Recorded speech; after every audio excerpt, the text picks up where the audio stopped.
Muitos de nós ainda estão chocados com o que aconteceu no Rio de Janeiro. Essa tragédia onde crianças, como diz a presidente Dilma Rousseff, brasileirinhos e brasileirinhas perderam a vida assim, diante de uma situação tão trágica.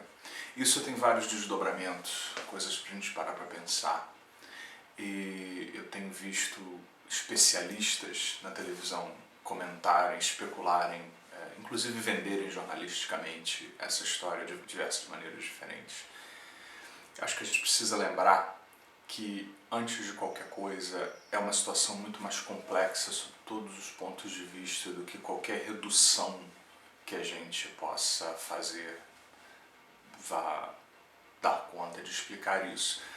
O objetivo que eu gostaria de oferecer a minha contribuição aqui, porque esse site ele é feito e ele se mantém, ele existe para contribuir para um mundo melhor, de uma maneira geral, é porque me chamou a atenção muitos especialistas nas vários canais de televisão, jornalísticos e tal, dizerem que, inclusive pessoas envolvidas ou que estiveram lá muito próximo, e eu entendo isso, dizerem que essas pessoas, as crianças que sobreviveram, os professores e todo mundo que esteve lá envolvido diretamente na situação, e até mesmo os espectadores, telespectadores na televisão, nunca vão esquecer do que aconteceu. Vão ficar sempre marcados com o que aconteceu. Em primeiro lugar, eu quero dizer que eu reconheço profundamente a importância e o impacto disso. Isso tem uma tendência mesmo de marcar a memória, porque tudo aquilo que é diferente marca a nossa memória, gera uma lembrança, tem uma tendência de deixar uma impressão no nosso sistema. E a primeira coisa que nós precisamos fazer, que eu acho que nos ensina várias tradições, inclusive a programação neurolinguística da terceira geração, é acolher todos esses sentimentos. Isso serve não só para essa tragédia no Rio de Janeiro, mas para qualquer evento que poderia gerar um estresse pós-traumático, que poderia gerar uma marca profunda, porque não tem marca, se a gente abrir não tem marca nenhuma. Eu entendo a impressão, ela é forte, e existe dor, e existe uma experiência que realmente é muito intensa. Mas a gente tem que lembrar que não há marca física, não há coisa. Isso é bom porque se é um processo, se ele ficou registrado de uma determinada maneira na nossa mente, nós podemos já pensar em alguma forma para mudar esse significado. Que não se trata de negar o que aconteceu, nem fugir da raia, fugir da dor, não se trata disso. Significa que você pode inclusive transformar e lidar com a dor de outra forma. Porque se nem dor existe também em si, é um nome que nós damos para coisas que nós estamos sentindo, na medida em que nós começamos a sentir de outra maneira, nós podemos gerar uma outra experiência dentro de nós. Então, uma primeira coisa que eu gostaria de sugerir a todas essas pessoas, a quem vai estar lidando com essas crianças, quem vai estar lidando com os professores, com as pessoas que diretamente estiveram envolvidas, inclusive se alguém vendo isso se emocionou, como eu me emocionei, muitas pessoas se emocionaram vendo, assistindo tudo o que aconteceu. A primeira coisa, vamos acolher esse sentimento. Acolher não significa aceitar, nem gostar. Acolher significa, deixa eu saber que você existe. Então entre em contato em primeiro lugar com esse sentimento.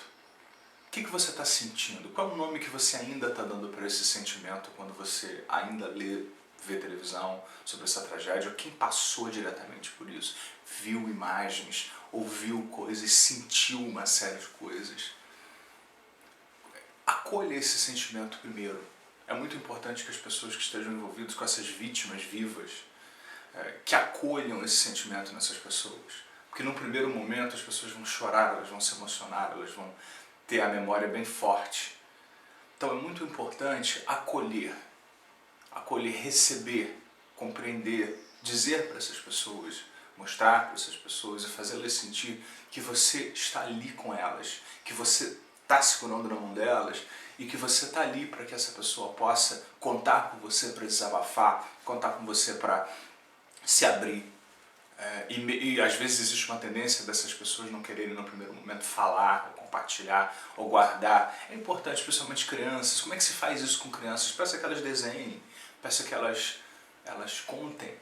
Deixe elas falarem o que elas quiserem, recebam esses sentimentos. Não fiquem tentando dizer, isso é aquilo, ou interpretar. Recebam, acolham esses sentimentos, em primeiro lugar. É a primeira coisa que pode ser feita em relação a tudo isso.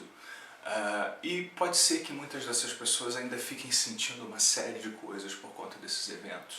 Fiquem ainda lembrando de coisas, ou sentindo-se mal nos próximos dias em relação ao que aconteceu e tudo mais. E aí você tem um sintoma se manifestando na vida da pessoa. E é muito importante lidar com isso justamente para evitar que ele se cronifique, para que ele se transforme naquilo que alguns especialistas chamam de estresse pós-traumático, que é aquele estresse que se perpetua, aquela reação que, se não for cuidada, pode aí sim se transformar numa síndrome do pânico. As pessoas adoram esses nomes, mas eu estou me referindo a eles porque, infelizmente, nossa sociedade ainda trata esses eventos, esses processos como se fossem coisas. E se eu não citar esses nomes, vocês não vão entender do que eu estou falando.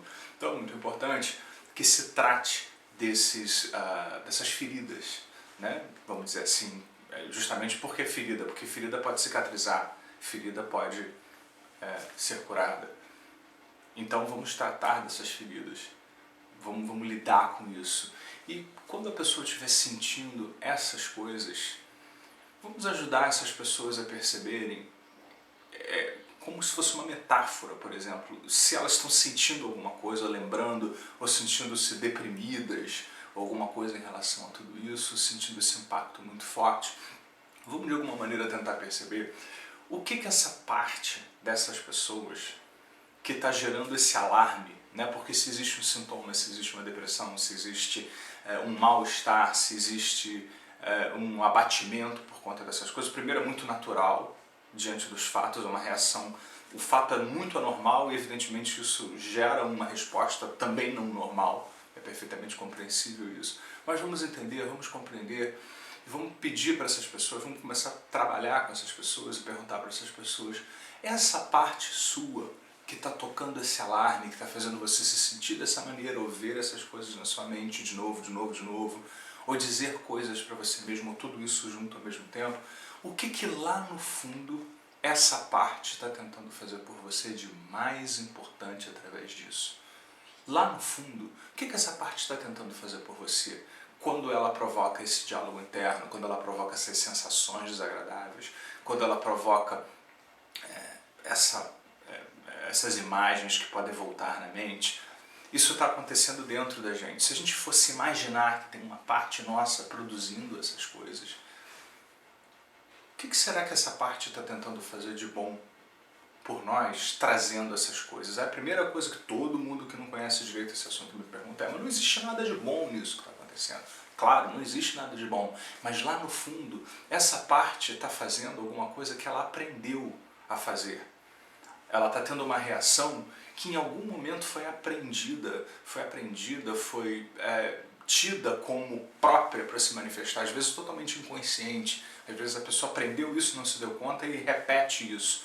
Ou então ela manifesta alguma coisa naquele momento porque não tem outra alternativa, e a tendência é uma manifestação pesarosa, difícil, ruim, porque o evento é ruim, é muito traumático, vamos dizer assim, e isso gera uma impressão na pessoa. Então, antes que essa impressão fique impressa totalmente na nossa neurologia, vamos aproveitar que ela está molinha, quando o barro está molinho, você pode desfazer aquela escultura e fazer uma outra escultura diferente.